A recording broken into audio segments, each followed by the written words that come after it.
வணக்கம் நண்பர்களே. இன்று நமது சேனலில் ஒரு முக்கியமான செய்தி உங்களுக்காக.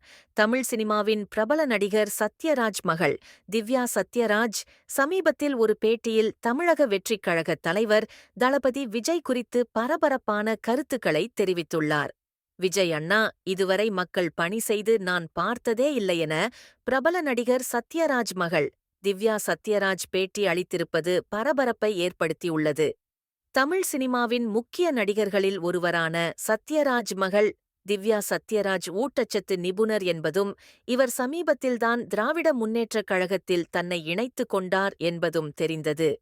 மேலும் 2026இல் இவர் தேர்தலில் போட்டியிடுவார் என்றும் எதிர்பார்க்கப்படுகிறது. இந்த நிலையில் சமீபத்தில் ஊடகம் ஒன்றுக்கு திவ்யா சத்யராஜ் பேட்டி அளித்தபோது, விஜய் அண்ணா, இதுவரை மக்கள் பணி செய்து நான் பார்த்ததே இல்லை என்று கூறினார்.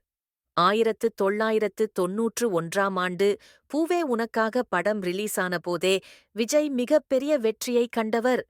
30 வருடங்களுக்குப் பிறகு கட்சி தொடங்கி, மாநாடு நடத்தி, சமூகப் பணியை தொடங்க வேண்டிய அவசியமில்லை. அவருடைய அரசியல் குறித்து சொல்வதற்கு ஒன்றுமில்லை என்று தெரிவித்தார். மேலும் திமுக மீது ஊழல் குற்றச்சாட்டுகளை விஜய் நிரூபிக்க வேண்டும்.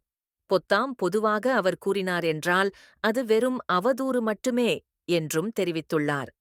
திமுகவில் இணைந்த பின்னர் திவ்யா சத்யராஜின் முதல் பேட்டியே விஜய்க்கு எதிரான கருத்துக்கள் இருப்பதால் பெரும் பரபரப்பு ஏற்பட்டுள்ளது.